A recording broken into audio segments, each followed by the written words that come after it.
Fala aí, pessoal, vamos falar sobre o LVBI, que até no último relatório, eu até questionei da questão do tempo, né, do prazo de emissão do relatório, porque eles estavam emitindo, a VBI como um todo, estava emitindo um relatório com no mínimo 2 meses, né, de diferença. Por exemplo, o relatório em dezembro com outubro, teve até uma situação, eu não lembro qual dos fundos da VBI, que em dezembro eles emitiram um relatório de setembro.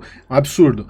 Só que a gente, eu não sei se foi, eles viram meus vídeos aqui, eles emitiram tanto o PVBI, que eu não sei se já saiu o vídeo no canal para vocês aqui, quanto o LVBI, que eles emitiram 2 relatórios no mesmo mês. Eles emitiram o relatório de outubro em dezembro e o de novembro em dezembro, para poder atualizar. É muito importante que a gente tenha pelo menos esse delay de no máximo um mês, para a gente ter as informações dos fundos que a gente investe. Então bora para o relatório, que inclusive tem um fato relevante que eu quero trazer aqui para vocês sobre a aquisição que o fundo fez, e até a questão da alavancagem também.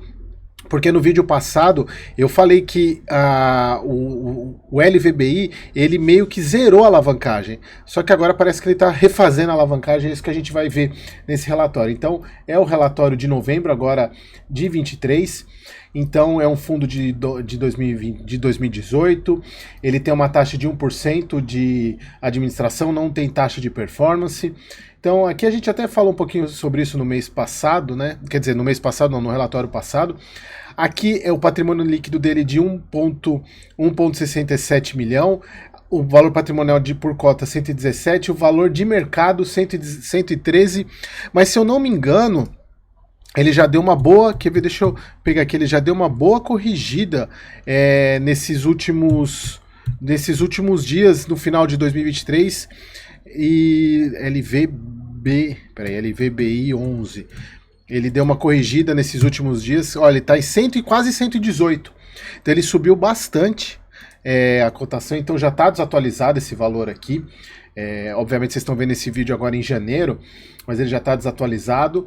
Ele tem esse caixa aqui, que a gente vai falar um pouquinho sobre esse caixa na questão da compra que ele fez. Número de cotistas, 91 mil cotistas.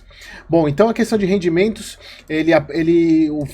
nessa resultado, ele apresentou 1,74 por cota de resultado, que foi impactado positivamente e de forma não recorrente pela receita de 1,07 do desenvolvimento do ativo de Guarulhos, que a gente falou no relatório passado. A gente falou sobre a venda, inclusive tem até um ponto dele aqui falando que eu até comentei a questão do valor do laudo, valor de venda. Se você tiver dúvida, volta lá no relatório passado que eu falei um pouco sobre isso.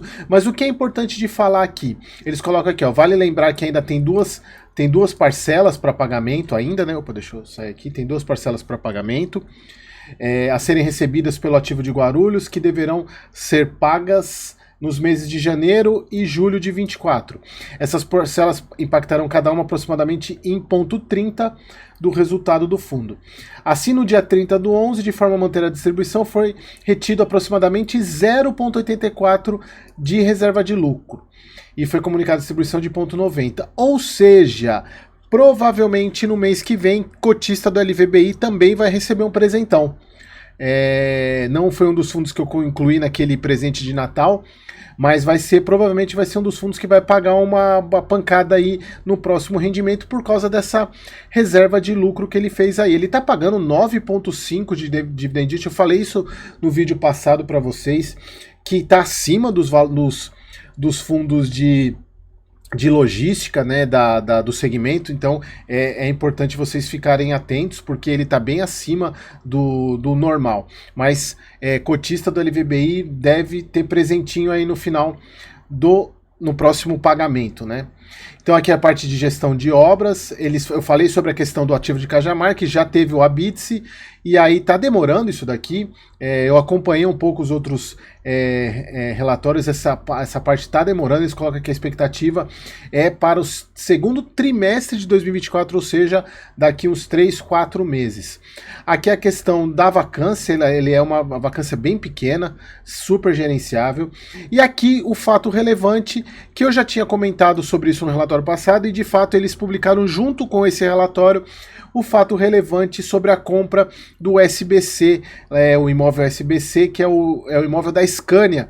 É o galpão da Scania que fica, se eu não me engano, em frente a Tomé, porque eu sou de São Bernardo.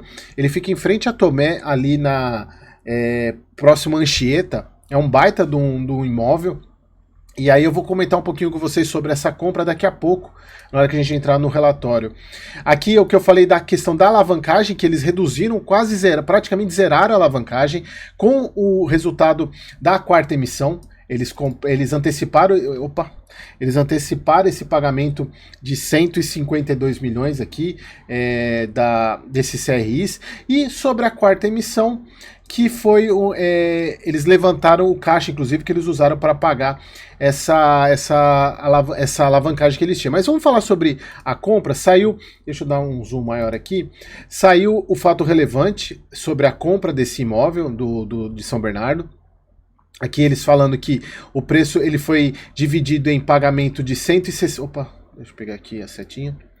Ele foi de 168 milhões em cotas e uma parte à vista, como a gente vai ver no próximo documento. Aqui é só mais a questão do fato relevante, mas deixa eu descer aqui no documento, na questão do racional, que acho que fica mais interessante de vocês observarem. Então, como vocês podem ver, é o imóvel lá da Scania. A Tomé, se eu não me engano, é aqui para baixo, tá? É do outro lado da rua Anchieta. Se eu não me engano, Anchieta está aqui para trás. Deixa eu ver. Agora eu não sei de cabeça aqui, mas a Anchieta está para um dos lados aqui, que é uma das principais rodovias do estado de São Paulo, é lá em São Bernardo. 65 mil metros quadrados. A locatária é a Scania, o contrato é atípico, 15 anos, um baita de um contrato. Então, está dentro do raio 30 de São Paulo, obviamente está dentro de São Bernardo, que é uma cidade quase satélite, fala que é do Grande ABC. Aqui a parte, como eu falei aqui, ó, ele está aqui e a Anchieta está aqui do lado, ó. E tem até imigrantes aqui, tem o Rodoanel também aqui do lado, é muito pertinho da Anchieta. A Tomé, se eu não me engano, é aqui que eu falo, a Tomé em Engenharia, que eu trabalhei na Tomé, então eu estou falando sobre isso para vocês aqui. Então aqui a questão da implantação, desculpa pessoal, aqui o imóvel, né, ele é bem legal, parece bem o teto bem novinho, né, então tá bem conservado. Aqui a transação, olha só que interessante. O preço de aquisição, deixa eu até pegar a minha outra canetinha aqui para poder ficar mais fácil da gente... Ó, o preço de aquisição das cotas foi de 168 milhões, considerando o valor do imóvel de 279 milhões. Então ele pagou uma parte à vista, uma parte em dinheiro, que são esses CRIs aqui, de 100 Peraí, deixa eu apagar aqui. Na verdade, ele usou 53 milhões do caixa e fez um CRI de 115 milhões. Até eles erraram aqui, tem um zero. Em vez de colocar um zero, colocaram um O. E então eles assumiram, na verdade, que esse imóvel era um fundo imobiliário, né? O SBC é um SBC fundo imobiliário. Então eles pegaram 168 milhões, adquiriram as cotas desse fundo e deram mais esse montante de 53 milhões aqui e o restante em CRI. Eles fizeram uma dívida de um CRI de 115 milhões. E aí o ponto é o seguinte, eles assumiram uma dívida de 112 milhões uma alavancagem que esse fundo tinha, o SBC, deixa eu pegar a setinha aqui, o SBC fundo imobiliário. E aí que me gerou essa dúvida, porque, olha só, eles acabaram de sair de uma alavancagem e fizeram outra alavancagem. Então vamos voltar aqui, só pra gente voltar para vocês entenderem o que eu tô querendo dizer. Depois eu olho aqui o relatório. Mas vamos pegar a questão do caixa do fundo. Deixa eu chegar aqui onde que está o caixa. Cadê? Aqui. Olha só, o fundo ele tem 208 milhões de caixa. Por quê? E ele nessa parte de obrigações aqui, ele tem 73 milhões para pagar do ativo do Cajamar, que eu falei no relatório passado para vocês. Eu não entendi, se ele tem desse caixa aqui, por que ele fez esse novo CRI? Isso me deixou um pouco na dúvida. Ele usou apenas 53 milhões desse caixa aqui, né? Cadê a setinha aqui? Ele usou 53 milhões desse caixa, então em tese esse caixa aqui deve cair para 150, mas esse 73, esse caixa vai cair para uns 80 milhões. A grande questão é entender o porquê que ele fez essa nova alavancagem aqui, isso que ficou um pouco confuso de não entender o motivo, até porque também a gente não sabe qual é o perfil dessa dívida que ele assumiu, não está descrito nesse relatório. Espero que no próximo relatório eles descrevam qual é o perfil dessa dívida que eles assumiram. Então o fundo ele acabou de pagar uma alavancagem, fez uma nova tendo caixa, então talvez seja porque essa dívida seja barata, ao ponto de valer a pena de ter assumido essa dívida e não ter usado, porque IPCA mais 8 é puxado esse CRI, tá puxado. Se a gente pegar, o IPCA hoje está por volta de 4,5, 5, ele pegou a quase 13% ao ano, tá puxado esse CRI aqui. Então, eu não sei qual é o cap rate desse imóvel, precisaria fazer as contas aqui, mas se a gente for pegar mais ou menos o cap rate normal desse tipo de imóvel, é por volta de 8, 8,5, a gente não tem o normal de cap rate, então tá acima do cap rate, então é estranho esse tipo de compra, esse tipo de, na verdade a compra foi boa, é um imóvel bacana, um baita de um contrato, eu questiono a maneira que foi comprada, é a questão de você ter uma transação de ter feito uma nova alavancagem, o fundo acabou de sair de uma alavancagem, criou uma, tendo caixa, então a gente espera que no próximo relatório eles expliquem isso. Tá? Então voltando aqui para o relatório agora de novembro, deixa eu voltar aqui para cima onde eu estava. Aqui o histórico do fundo, falando da questão da quarta emissão, da venda do ativo Guarulhos, ainda não entrou a questão da compra do imóvel de São Bernardo, então obviamente está desatualizado essa questão, aqui o pagamento de 0,90 e a questão do caixa que ele tem, da parte de reserva que ele tem, que provavelmente vai vir um pagamento interessante aí para o cotista no próximo pagamento, além desses 90 centavos, aqui a diferença de valor de mercado, de rentabilidade, o LVBI vem se mostrando um baita de um fundo imobiliário, liquidez dele super alta, por volta de 3 milhões e meio, quase 3 milhões e 600, aqui eles falam 3 milhões e 900, né? Ela é bem alta, o número de cotistas vem aumentando também. Aqui os imóveis, né? Obviamente o imóvel de Guarulhos já saiu. Aqui falta entrar o de São Bernardo, né? Se a gente pegar aqui, vai aumentar.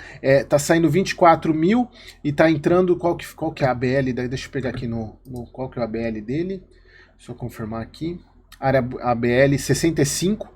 Então vai aumentar bem a área do fundo, vai para quase 550 mais ou menos de ABL. Aqui a parte de região, obviamente, vai aumentar essa porcentagem aqui, porque ele está dentro do raio 30, ele está bem por aqui, né? Mais ou menos por aqui. Então, obviamente, a gente vai esperar o próximo, vai aumentar a questão da parte do ABC aqui na alocação por ativo, parte de segmento também, deve entrar parte de automotivo, né? Porque a Scania, inquilino, vai entrar aqui a Scania também. Parte de reajuste já foi. Então, parte típica, contrato típico. Acho que o contrato dele é atípico, se eu não me engano. Deixa eu ver aqui. É atípico. Ele é atípico, então vai... É atípico, né? É atípico. Então vai aumentar essa porcentagem de atípico aqui no relatório, no próximo relatório. Aqui uma parte que é interessante de vocês observarem. 26% dos revisionais do contrato são agora em 2024. É um ponto que a gente vai... Vamos ver se a gente capta isso nos próximos relatórios, essa revisional. 29% dos contratos vencendo depois de 2030. Aqui a questão do lucro, a quantidade do lucro que teve, a reserva que foi feita. Então, até falando aqui que a questão do 1,7 do que foi não recorrente e o fundo distribuiu 0,90, então provavelmente vem um novo pagamento aí para pagamento extra para os cotistas. Aquilo que eu falei, a parte de... Isso aqui não tem muito... Aquilo que eu falei da alavancagem, né? Que antes ele tinha o CRI, ele zerou o CRI, tá praticamente só com 14 milhões, e agora fez essa nova alavancagem, que para mim não faz muito sentido. Aquilo que a gente falou do que ele tem que pagar, ele tem essa parte de caixa. Isso aqui é o que ele teria previsto, somente sem considerar essa nova conta, então... Compra, então vai mudar tudo isso aqui, então eu espero que eles atualizem esses dados para o próximo relatório. Aqui também vai alterar a questão do caixa. Então, pessoal, é basicamente isso. Aqui os ativos a gente já passou bastante sobre eles. Araucária, Pirituba, Jandira, Cajamar. Então a gente já passou, já viu isso daí. Então, pessoal, você cotista do LVBI provavelmente deve receber um presentinho aí de Natal. Eu não incluí ele naquele vídeo que eu falei dos 4 fundos imobiliários, até porque eu não sabia, eu não sou cotista do LVBI, mas agora que eu estou acompanhando, eu até poderia incluir ele lá, fazer um novo vídeo, mas você cotista vai receber um presentinho de Natal aí no próximo rendimento, tá bom? Espero você no próximo vídeo.